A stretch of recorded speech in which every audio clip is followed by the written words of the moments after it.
Onivia, League of Legends highlights. The enemy team once the Volibear is killed. Once the Volibear, Volibear is going to be the one who starts this off, or Nautilus, right? And when the charm comes through and you charm Vista, you charm Karis, you get that first pick, then you're ready to run at them. Then you're ready to chase Suspect. Yeah, they do have a lot of vision, as once again, Quick Draw, seen as quite a good ability. Question mark pings twice, and Dudu is still way too far up. Yeah, and he's going to walk into the bush! Face check, oh They pinged it! They pinged it several times, Dudu! That's not what you want to see. Man! He is going to be out of collateral damage, but the flash comes in, and Keen finishes that one off. That's a tilter! Sleeping. Can do a lot on his own and will no longer just be sitting under turret, eating those grave shots. Yeah, we get the thwap as he smacks his Here. Well, they will secure this one with the Prio. They have bottom side. And this is starting to become a huge issue because Keen has not been able to turn that lead he got into full plates, into a turret, into, trying to push the Graves out of lane. So, Dudu is hanging on for dear life, and it's good enough here so far. Let's see if Elvin can make this gank work as ult is just now coming up. Okay.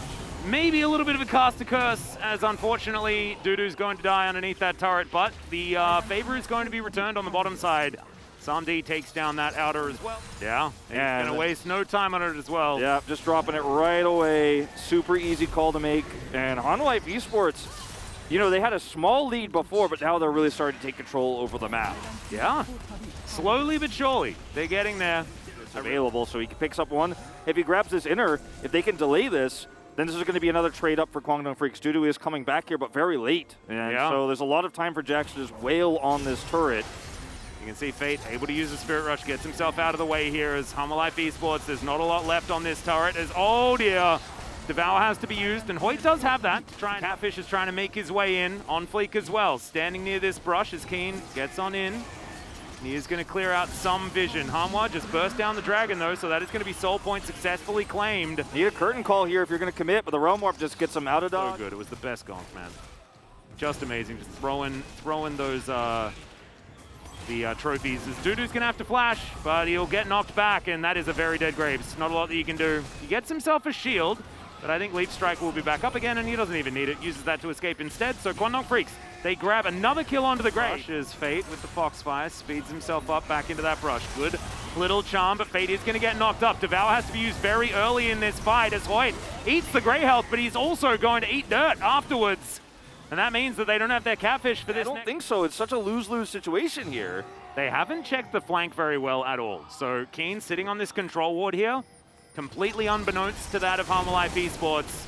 So he can wrap around and be the hero, but this control ward in this brush, definitely good value. As Keen starting off the fight by himself, in goes Elam, eventually to try and answer, but he's just going to die. The horse unable to do anything at all. Keen tries to get out of there.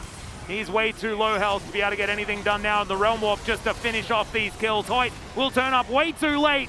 And Kwangdong Freecs, if you're gonna engage, do it together, please. I mean, it was, once again, the same problem they had the last time they tried to set up the exact same Jax flank. It was one-to-one the same thing. We're like, oh, okay, we're going to curtain call, Jax comes in on the other side. But the enemy AD carry has an ultimate that can get her out of any situation. She just becomes untargetable and then heals and zooms away, and that's exactly what happened once again. And now your Jax is on the wrong side of the team fight. He's dead, and you're losing a 5v4 fight. Fed Jhin can carry the way that Teddy often does, but a Jhin who's even or behind is reliant on his team. Well, Fate dives on in. They get a nice little deadly flourish there as Keen on the flank, but once again, it's all mistimed, and Elam's just going to explode before anything can happen. Leap Strike to get the Jax out of there. And there's just no weak points in this phalanx the Hanwha Esports setup. With the 4-man here, the 4-1, Graves is pushing the side lane, but you're going into a Nautilus, you're going into a Tank Rise who has Everfrost, you're running into Volibear who could stun you, Nautilus. The little minions, Jonah Strong, making sure that we know who the MVPs are for the mid lane. Inhibitors go down mid and top lane. Hanwha Esports pushing in for the win here at 28 minutes, returning the favor of what Kwangdong Freecs provided them, and also helping out all of the Fredit Brion fans that are in the chat today. Curtain call, Kwangdong Freecs looking for that one last ditch effort. Good hook connects onto Keen, who avoids a lot of damage with the counter-strike, but also still takes a whole lot. And this is full base destruction Yeah, there's now all 3 inhibitors down. They can just walk away, knowing the inhibitor timing gives them Elder Prio's Fates in trouble. Yeah, that's the ulti forward from Onfleek. And Keen is going to be here, so Onfleek may have overextended. He is likely going to die, yep. Booped there with the Empower. Now 4 versus 5. And Keen trying to get some work done. Deadly Flourish goes wide. They get the Featherstorm pretty early. Decent charm, but the cleanse is going to be there. Kwangdong, can you punish further? Because you have to. Your base is getting obliterated.